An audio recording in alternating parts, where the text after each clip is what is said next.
Primera de Pedro, capítulo 1, versículos 1 y 2. Damos lectura en el nombre del Señor Jesucristo.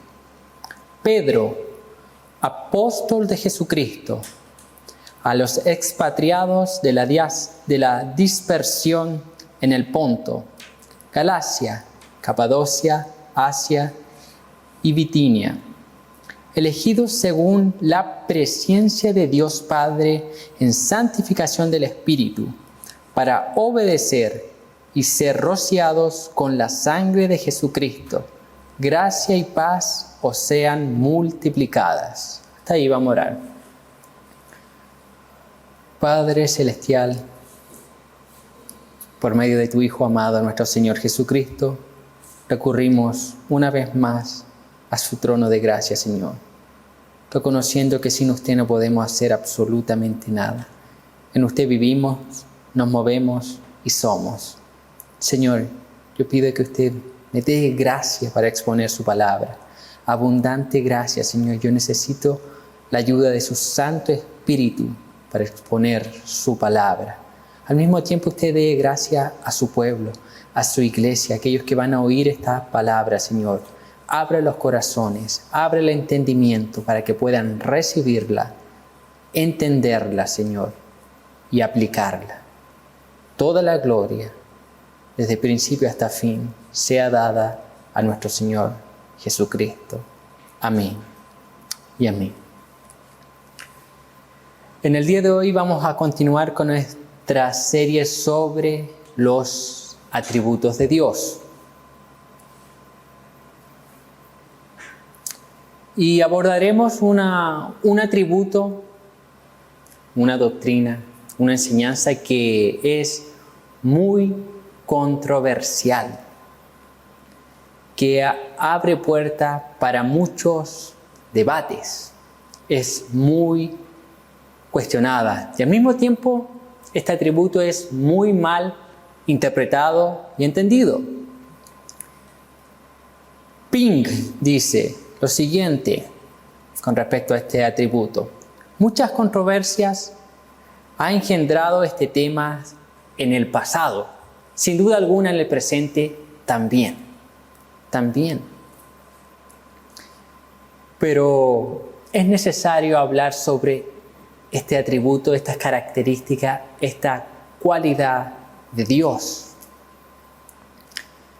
A.W. Pink continúa diciendo: con todo, las controversias sostenidas en torno a estas no cerraron la boca de los siervos fieles a Dios, porque entonces deberíamos nosotros evitar el tema de la presciencia de Dios solamente porque hay quienes arremeterán contra el fin de fomentar contiendas y disensiones.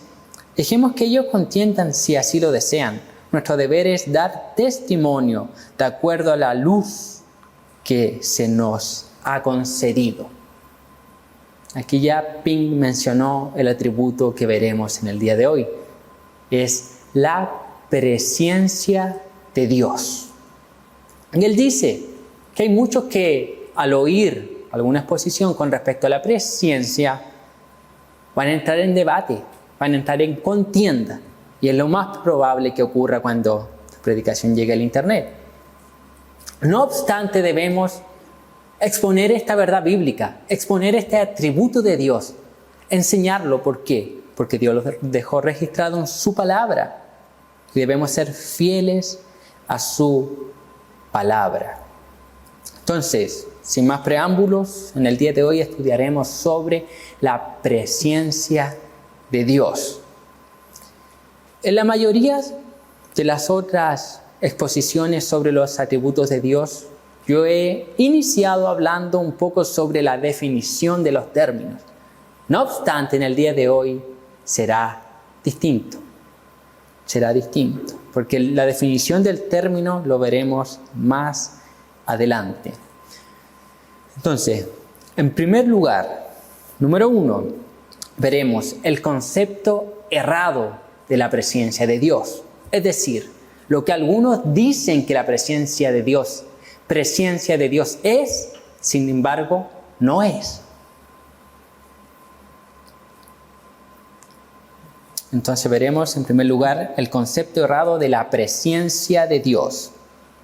Y aquí continúa nuestro libro base sobre los atributos de Dios, que es de A.W. Pink, diciendo lo siguiente: hay dos cosas sobre la presencia de Dios que muchos ignoran: el significado del término y su alcance bíblico. Ambas cosas las veremos en esta predicación. Entonces, el significado del término y el alcance de esta doctrina bíblica. Continúa Pink diciendo lo siguiente: debido a que esta ignorancia está extendida, le resultará fácil a un predicador y maestro defraudar incluso al pueblo de Dios con perversiones de este tema. Entonces, Pink dice que hay mucha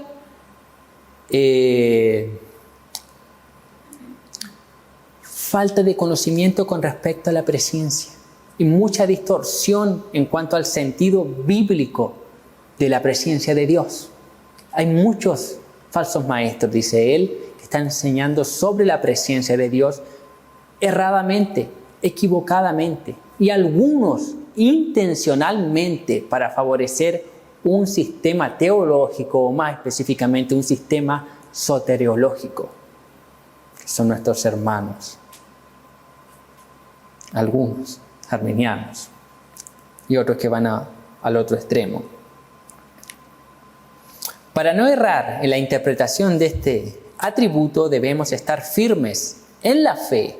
Para ello debemos dedicarnos al estudio diligente, a la oración y recibir con mansedumbre la palabra implantada de Dios.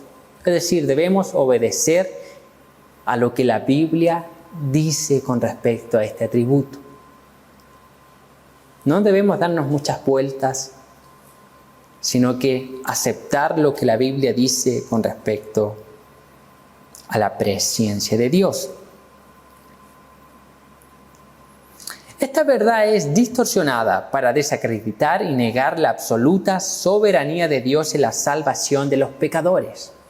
El gran problema con la presencia de Dios, que algunos la desacreditan o la interpretan de una forma errada, porque tienen problema con la soberanía de Dios en la salvación.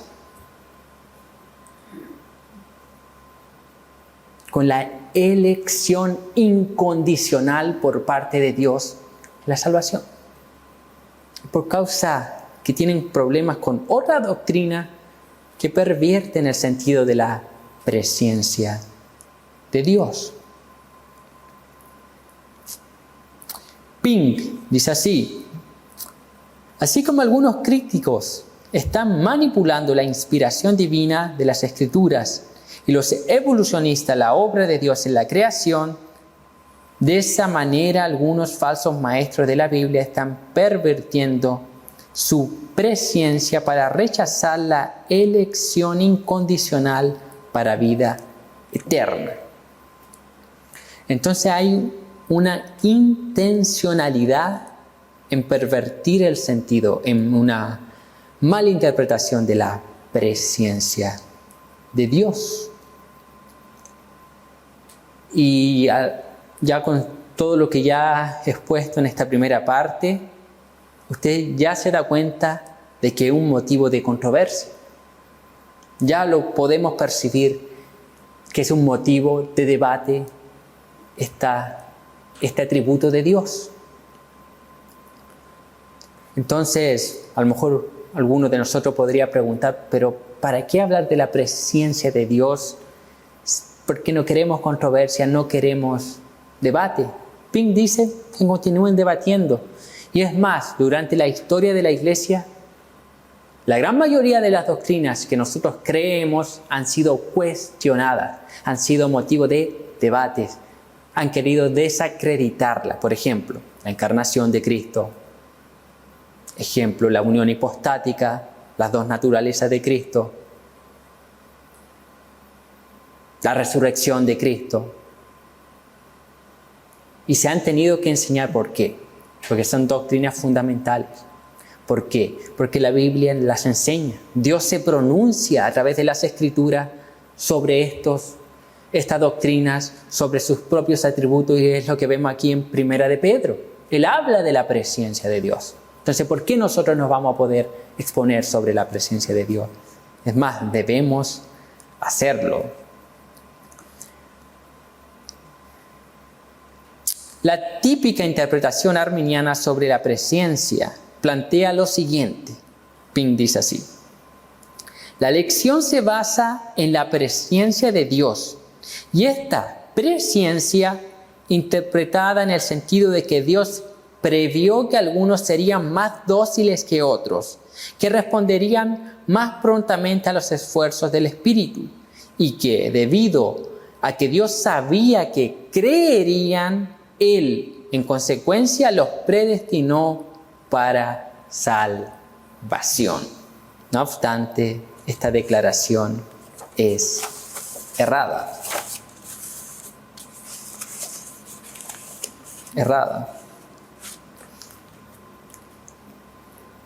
Algunos dicen que la presencia de Dios funciona de la siguiente forma. La forma errada, lo que está hablando aquí Pink, es que Dios escogió a ciertas personas para ser salvas porque Él previó que esas personas en algún momento determinado creerían. Y es por esa causa que Dios los predestina. Por esa causa es que Dios los escoge. Eso es lo que se plantea de forma errada. Hablando sobre esta interpretación de la presencia de Dios, Pink dice lo siguiente: que esta interpretación repudia la verdad de la depravación total, ya que argumenta que hay algo bueno en algunos hombres. Quita a Dios su independencia, ya que hace que sus decretos descansen en lo que Él descubre de la criatura.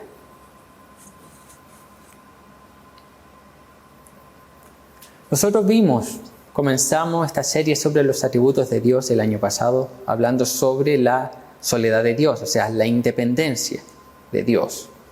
Hablamos hace unas semanas atrás sobre el decreto de Dios, que es eterno, y la omnisciencia de Dios, que Él sabe todas las cosas. Entonces, cuando nosotros entendemos esos tres atributos y lo que nosotros pudimos aprender de ellos, llegamos hoy a la presencia de Dios con otra mirada. Porque ya estamos entendiendo el marco que hay por detrás. No estamos entendiendo el atributo solo, sino que pasamos primero por la soledad de Dios, por los decretos de Dios y la omnisciencia de Dios. Y en base a lo que nosotros ya hemos aprendido en esas tres exposiciones, podemos decir que lo que plantean algunos hermanos está errado. Pink continúa diciendo lo siguiente: trastorna las cosas completamente, ya que decir que Dios previó que ciertos pecadores creerían en Cristo y que en consecuencia Él los predestinó para salvación es lo contrario a la verdad. O sea, es lo contrario a lo que la Biblia dice. La Biblia jamás dice tal declaración. La Biblia no dice tal declaración. Es que ciertas personas que están interpretando esa doctrina, interpretando ese atributo de una forma diferente. Pero la Biblia no dice eso. La Biblia en Efesios 2:1 dice lo siguiente: y Él les dio vida a vosotros cuando estabais muertos en vuestros delitos y pecados. Cristo nos dio vida a nosotros. Romanos 3, 10 al 12 dice así: como está escrito, no hay justo ni aun uno, no hay quien entienda, no hay quien busque a Dios. Todos se desviaron, y aún se hicieron inútiles. No hay quien haga lo bueno, no hay ni siquiera uno. Y ahí ya Romano es más explícito. ¿Sí? No hay justo ni siquiera uno.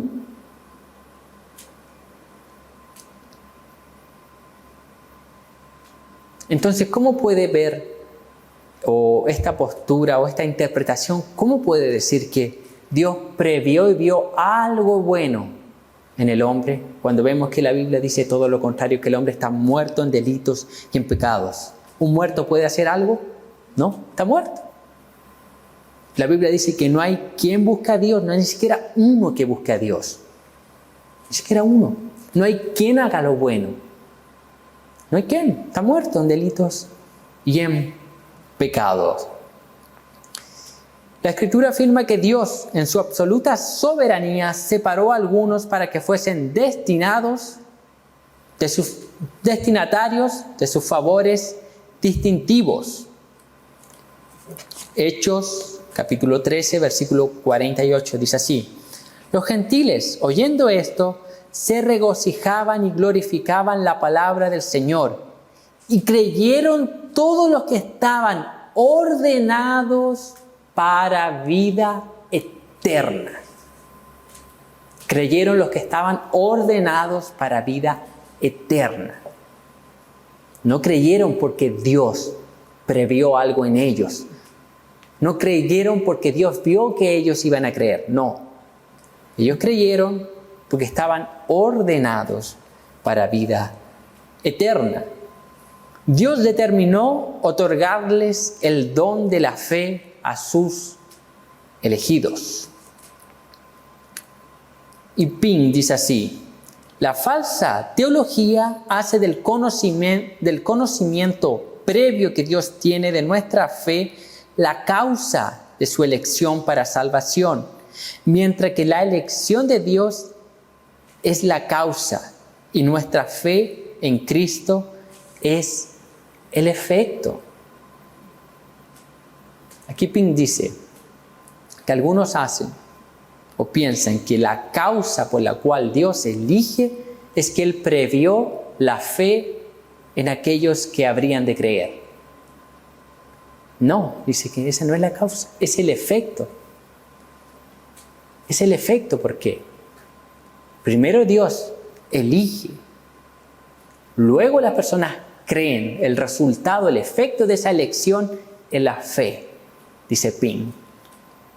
Entonces, aquí hay una interpretación errada del concepto de la presencia de Dios o de este atributo. Que Dios no escogió o no nos escogió porque previó fe en nosotros o ver algo bueno en nosotros. No, no es por eso. No es por eso. Esa es una interpretación errada sobre la presencia de Dios. Entonces, lo que veremos aquí en segundo lugar será el significado del término, la presencia de Dios. El significado. Ahora veremos el significado. Continuamos citando aquí a Pink. ¿Qué quiere decir la palabra presencia? Conocer de antemano. Es la pronta respuesta de muchos. Pero no debemos juzgar precipitadamente, ni tampoco aceptar como definitiva la definición del diccionario, ya que esto no es asunto de etimología del término empleado. El uso que el Espíritu Santo hace de una expresión define siempre su significado y su alcance. Cuando nosotros vamos a cualquier diccionario y tomamos esa palabra presencia, nos habla de un conocimiento o un conocimiento previo de Dios con respecto a cosas del futuro. Sin embargo, el término es más que eso a la luz de la Biblia. Es más que eso. Aquí Pink dice que no solo nos debemos llevar por la etimología, o sea, por la raíz de dónde viene la palabra, lo que la palabra significa, sino que debemos ver esta palabra en la Escritura, en el texto bíblico. Aquí hay un ejemplo. Tomemos la palabra carne. Su significado parece ser tan obvio que muchos consideran que el examinar sus varias conexiones en la Escritura es una pérdida de tiempo.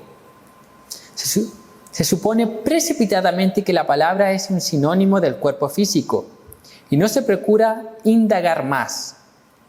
Pero en realidad, la carne en la Escritura frecuentemente incluye mucho más de lo que es el cuerpo físico.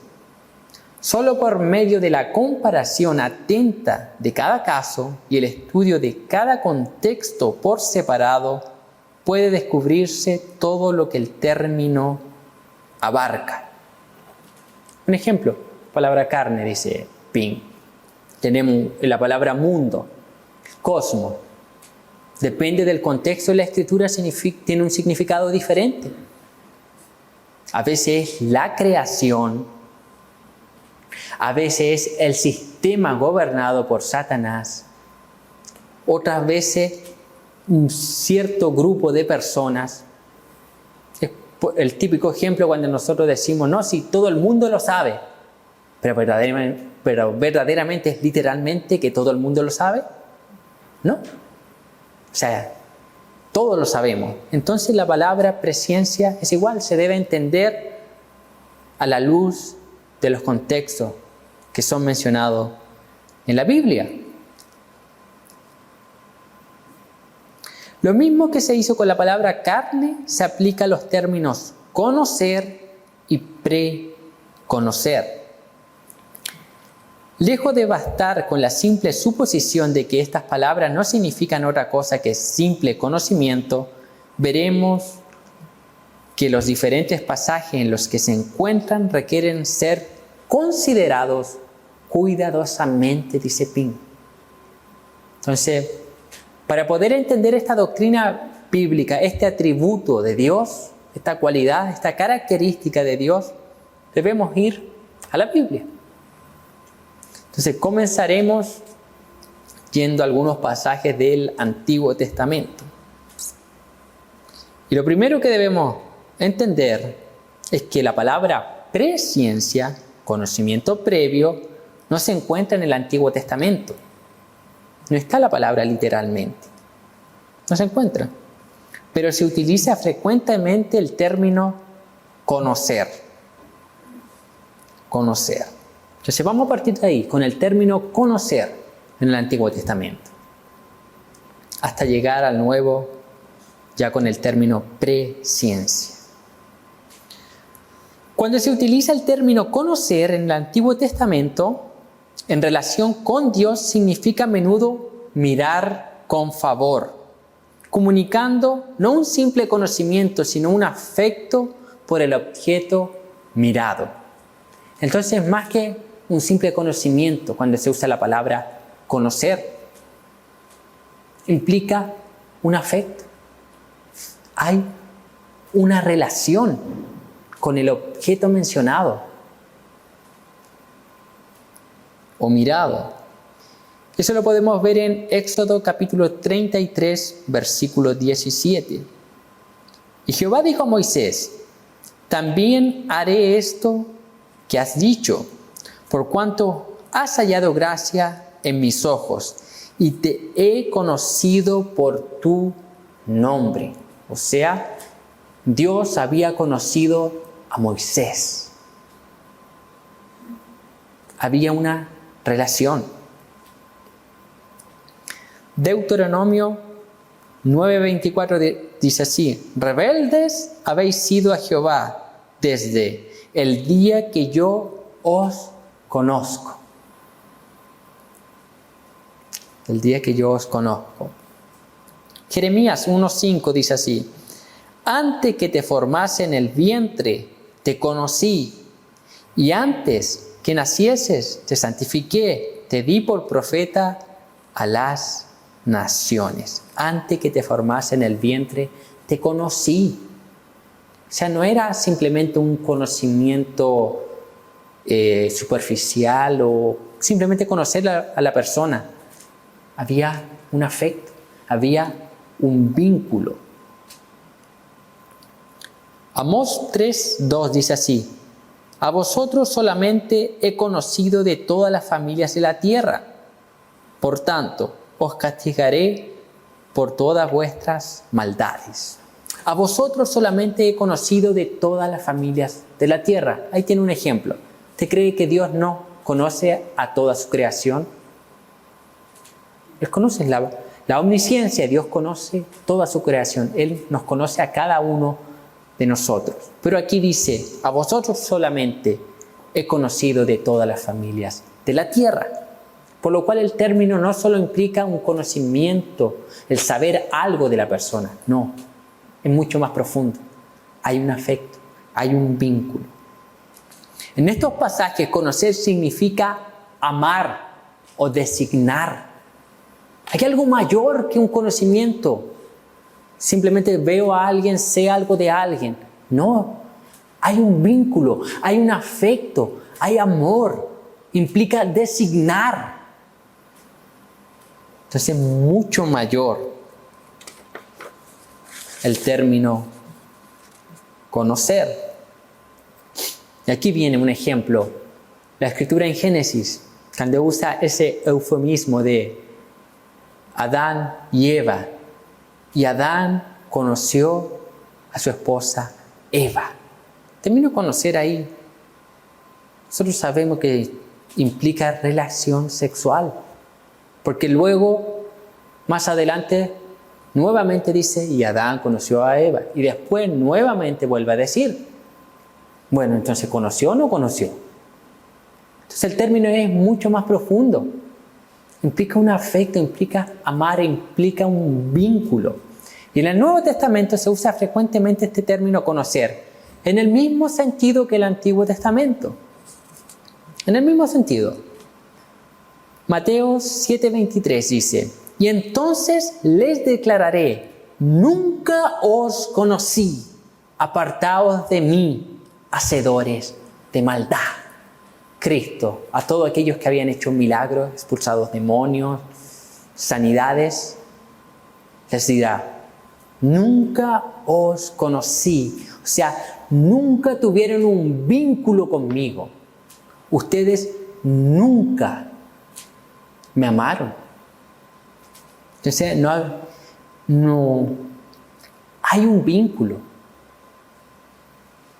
En Juan 10:14 dice así: yo soy el buen pastor y conozco mis ovejas, y las mías me conocen. Un vínculo mutuo, un afecto. Primera de Corintios 8:3: pero si alguno ama a Dios, es conocido por Él. Ese texto extraordinario. Es conocido por Dios. Y segunda de Timoteo 2:19 dice: pero el fundamento de Dios está firme, teniendo este sello: conoce el Señor a los que son suyos, y apártese de iniquidad todo aquel que invoca el nombre de Cristo. O sea, conoce el Señor a los que son suyos. Entonces vimos la palabra o el término conocer. Conocer, tanto en el Antiguo y Nuevo Testamento, tiene el mismo significado. Es mucho más que conocimiento, afecto, designio, vínculo. Y llegamos al Nuevo Testamento para adentrarnos en la definición del término presciencia, que está relacionado con el preconocimiento. El término presciencia en el Nuevo Testamento es menos ambiguo que en su forma simple de conocer. Es decir, es más claro. Es más claro que conocer. Y Pink dice lo siguiente: si todos los pasajes en los que aparecen en los que aparece son estudiados cuidadosamente, se descubrirá que es muy discutible que el término haga referencia a una simple percepción de eventos que han de tener lugar. En realidad, este término nunca es usado en la Escritura en relación a sucesos o acciones, sino que, por el contrario, siempre se refiere a personas. Dios conoció a personas, no sus acciones. Y ahí después vamos a aclarar un poco esto. Entonces, Pink dice que cuando se usa el término presciencia en las Escrituras, y más específicamente en el Nuevo Testamento, no está relacionado, no se usa en relación a eventos futuros o acciones, sino se usa a personas, a individuos. Y tenemos un ejemplo, el texto que ya hemos citado en las dos predicaciones anteriores. Hechos capítulo 2, versículo 23. A este, entregado por el determinado consejo y anticipado conocimiento de Dios, prendisteis y matasteis por manos de inicuos, crucificándole. El apóstol Pedro aquí no está hablando del conocimiento anticipado del acto de la crucifixión, sino de la persona crucificada. Pedro no habla del acto. Pedro no está hablando de que está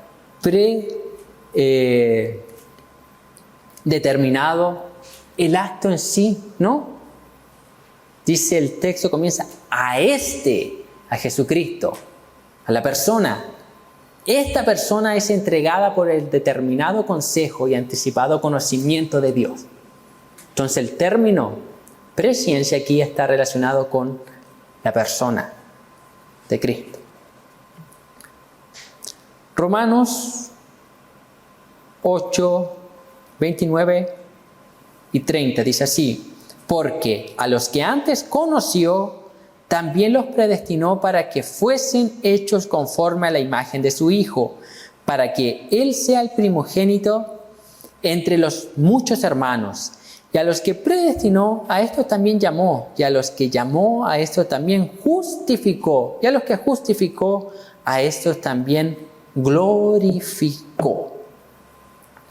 El pronombre que se usa en el versículo 29 no es a lo que Dios conoció.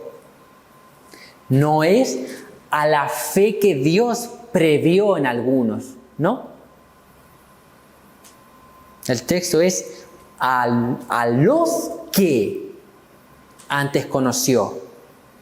Es decir, personas, no hechos, no actos. Lo que se nos muestra no es la sumisión de la voluntad, ni la fe del corazón, dice Pink, sino las personas mismas. Porque si Dios hubiese previsto la fe, diría, lo que vio en las personas, pero dice a los que antes conoció. Romanos 11, versículo 2a dice así: no ha desechado Dios a su pueblo, al cual desde antes conoció. Nuevamente hace referencia a personas. A personas. El versículo que iniciábamos leyendo, Primera de Pedro, capítulo 2, capítulo 1, versículo 2, la parte A dice: elegidos según la presciencia de Dios Padre en santificación del Espíritu. Está ahí. ¿Quiénes son estos elegidos? Son los que están en el versículo 1. Son los judíos de la diáspora. Los judíos creyentes que habían sido dispersos por causa de la persecución. Entonces Pedro está hablando a esas personas. a esa persona. Pedro está hablando a personas, diciéndole que estas personas, desde el versículo 1, son elegidos según la presencia de Dios. Aquí también la referencia a esa persona y no a sus hechos. En base a todos estos textos que hemos visto, Pink dice lo siguiente: ¿qué base bíblica? Pregunta. ¿Qué base bíblica hay para decir que Dios previó los hechos de algunos, es decir, su arrepentimiento y su fe, y que causa de los mismos los eligió para salvación? ¿Qué base? Continúa diciendo, absolutamente ninguna. La Escritura jamás habla del arrepentimiento y la fe como algo previsto o preconocido por parte de Dios. Jamás. Y aquí aclara, si hay dudas, es verdad que Dios conocía desde toda la eternidad que algunos se arrepentirían y creerían, pero la Escritura no se refiere a esto como objeto de la presencia de Dios. El término se refiere invariablemente a Dios preconociendo a personas. Así pues, retengamos la forma de las sanas palabras. Citando 1 de Timoteo aquí, Pin. Entonces, cuando hablamos de presciencia, Dios no escoge basado en que la persona creería o se arrepentiría y creería o viceversa. No. No es porque Dios no lo sabía. Claramente que Dios lo sabía.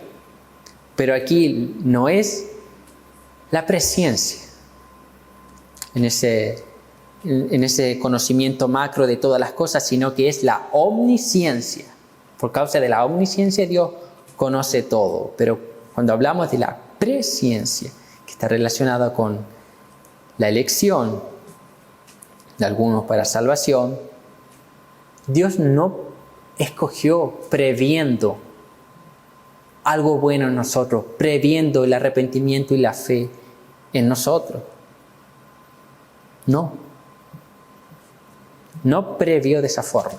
Entonces nosotros vimos en primer lugar el concepto errado y el concepto común que se enseña con respecto a la presciencia, que Dios escoge basado en la fe que algunos tendrían. Errado. Segundo, vimos la definición, el significado del término, tanto conocer como presciencia, a la luz de la Escritura, Antiguo y Nuevo Testamento. Y ambos tienen significados totalmente distintos a lo que el diccionario común y corriente nos da por definición. El término conocer implicaba afecto, designar. Y la presciencia no está relacionada, por lo menos en los pasajes que acabamos de leer en la Escritura, con el conocimiento previo de hechos, actos futuros, de acciones. No, está relacionado con personas. Y en último lugar, tercero, veremos cómo entender correctamente la presciencia de Dios.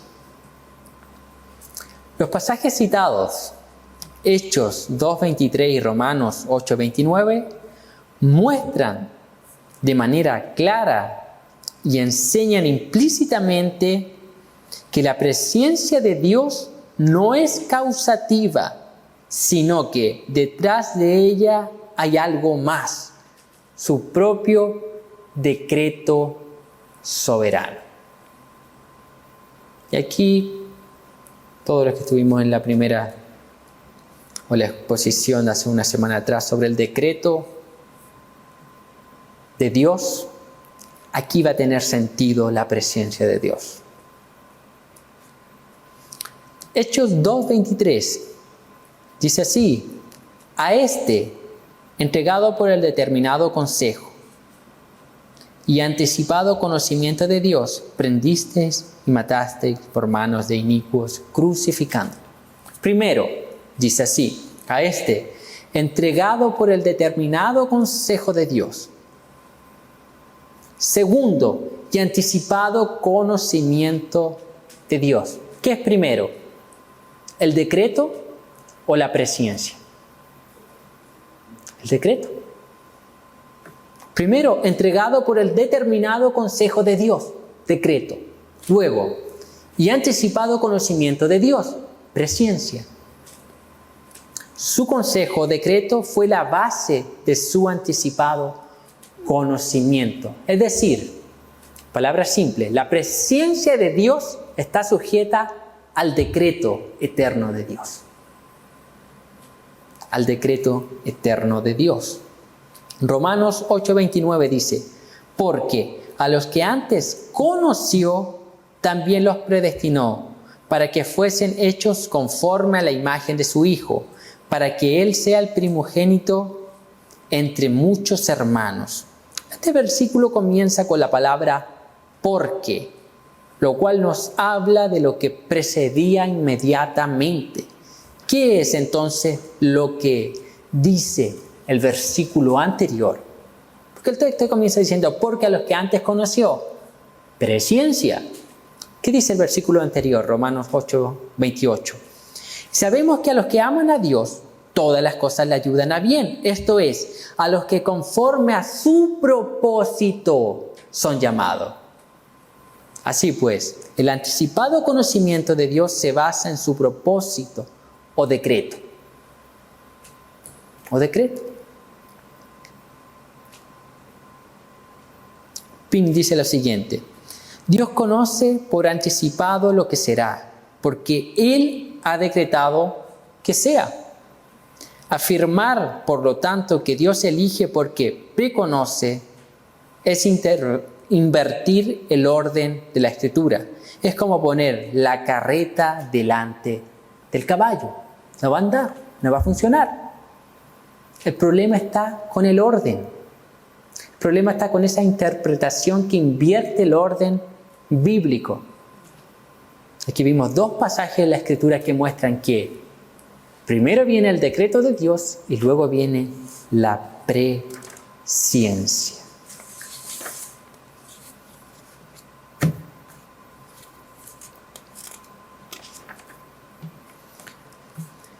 Pink continúa diciendo, la verdad es que Dios preconoce porque Él ha elegido.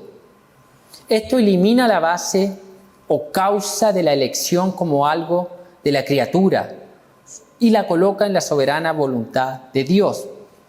Dios se propuso elegir a ciertas personas, no porque hubiera algo bueno en ellas, ni porque previera algo bueno en las mismas, sino solamente a causa de su pura buena voluntad. El por qué Dios escogió a estos, no lo sabemos. Lo único que podemos decir, dice aquí Pink, citando Mateo 11:26, dice, sí, Padre, porque así te agradó. ¿Por qué Dios escoge a uno y no a otro? No sé. Dios lo sabe. Y si Dios lo determinó así, es así y es bueno. Como lo vimos en Romanos 8:29, Dios antes de la fundación del mundo separó a ciertos pecadores y los escogió para salvación. Romanos 8:29a dice, porque a los que antes conoció, también los predestinó para que fuesen hechos conforme a la imagen de su Hijo. Dios no predestinó a aquellos que Él preveía que serían hechos conforme, sino que, por el contrario, predestinó a aquellos a los que antes conoció, es decir, amó y eligió, para que fueses hechos conforme. Su conformidad a Cristo no es la causa, sino el efecto de la presciencia y predestinación de Dios. Efecto. No es la causa, no es porque ellos creyeron o porque ellos tuvieran una predisposición que Dios los escogió. Es el efecto de la elección de Dios. Continúa Pink diciendo, Dios no eligió hizo a ningún pecador porque previó que creerían, por la sencilla y suficiente razón de que ningún pecador cree jamás hasta que Dios le da fe. De la misma manera que ningún hombre puede ver antes que Dios le otorgue la vista es un don de Dios y ver es la acción consecuente de usar ese don.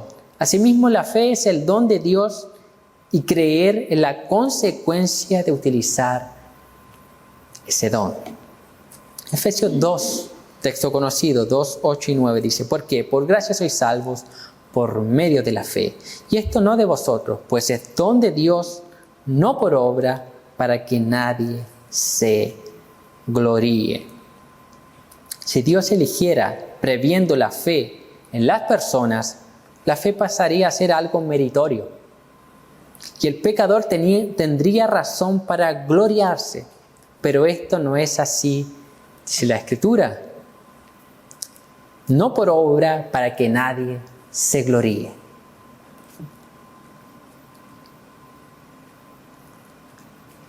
Continúo citando a Pym. En verdad, la palabra de Dios es suficientemente clara para enseñar que creer no es un acto meritorio. Hechos 18:27 dice así: y queriendo él pasar a Acaya, los hermanos le animaron y escribieron a los discípulos que le recibiesen. Y llegado él allá, fue de gran provecho. Escuche, ¿para quién fue de gran provecho? A los que por la gracia habían creído. Por gracia. Por lo tanto, si han creído por la gracia, no hay absolutamente nada meritorio. El mérito no puede ser la base o causa que movió a Dios para escogerlos. No, la elección de Dios no procede de nada que exista en nosotros o nada que proceda de nosotros, sino únicamente de su propia y soberana voluntad.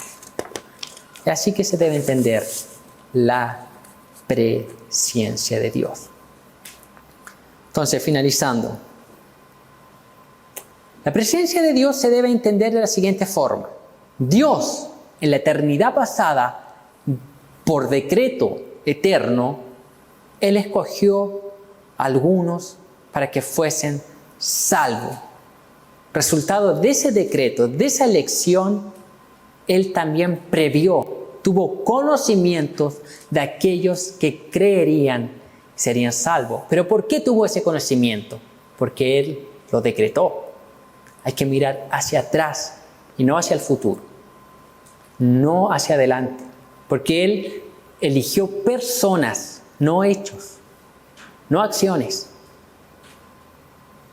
Y Él las escogió por su pura, soberana voluntad. Porque Él quiso. Porque Él así lo quiso. Entonces la presencia de Dios no es que Dios previó algo en la persona, algo bueno, o que esa persona creería y por eso que Dios la escogió. No, es por causa de que Dios la escogió que esa persona creyó. Y que por esa elección que Dios hizo, Dios también conoció y conoce a sus escogidos. Entonces es necesario tener una idea clara y bíblica sobre la presencia de Dios. De lo contrario, tendremos una idea errónea y deshonrosa sobre Dios. O sea, entender este atributo de la forma correcta es muy importante. Porque si nosotros no entendemos este atributo de una forma correcta, tendremos una percepción totalmente errada y deshonrosa con respecto a la persona de Dios. Es importante.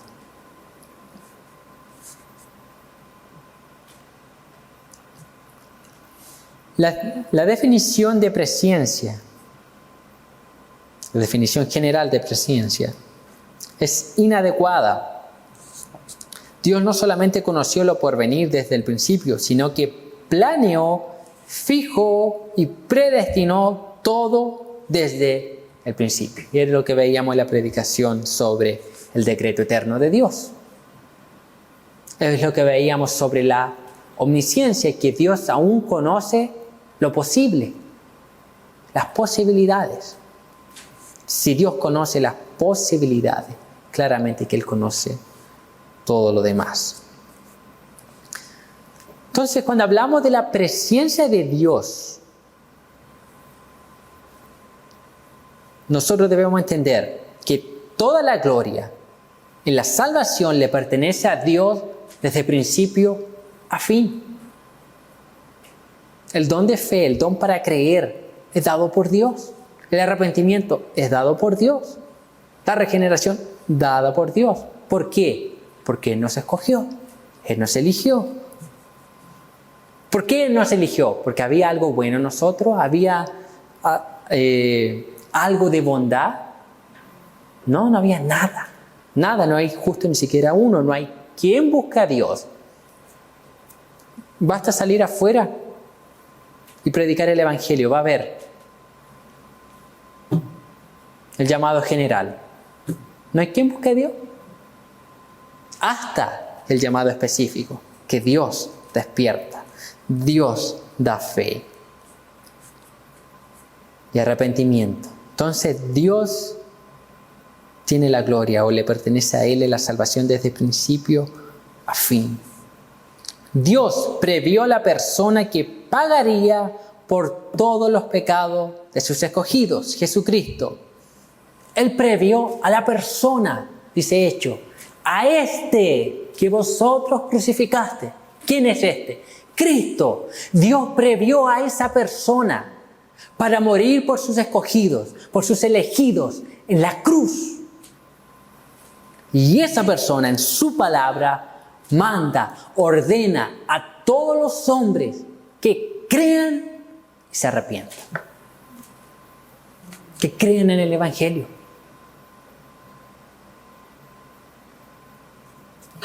Que crean. Entonces es el llamado general. Dios manda a todos. ¿Por qué? Porque Dios previó a una persona, Jesucristo, que murió en la cruz. Quien dijo en la cruz, Telestai, consumado es. La deuda está pagada, cancelada. Padre, llegué al fin, llegué a la meta, concluí. Entonces, para ser beneficiario de ese glorioso evangelio debemos creer y arrepentirnos. Creer y arrepentirnos. Y esta doctrina de la presciencia de Dios es un atributo más por lo cual nosotros debemos glorificar a Dios. ¿Por qué razón? Y aquí yo culmino citando al príncipe de los predicadores, Charles Haddon Spurgeon. Él dice así: estoy tan contento que Dios me haya escogido antes de la fundación del mundo, porque nunca me hubiera escogido después que nací. Nosotros deberíamos estar felices por ser salvos, porque Dios nos escogió antes de la fundación del mundo, porque después nunca nos hubiese escogido. Nuestros pecados son tan horrendos, tan asquerosos delante de Dios. Nuestras mejores obras, dice la Escritura, son como trapos de inmundicia. No sirven para nada. Imagínense las peores, imagínense. Por eso era necesario que Dios nos escogiera antes de la fundación del mundo. Y Él lo quiso así, Él lo previó así. Su presencia es un motivo más por el cual nosotros debemos alabarle y darle gracia. Porque Él nos conoció a nosotros. ¿Por qué? Porque Él mismo lo decretó, Él mismo nos escogió, Él así lo quiso. Amén. Vamos a orar.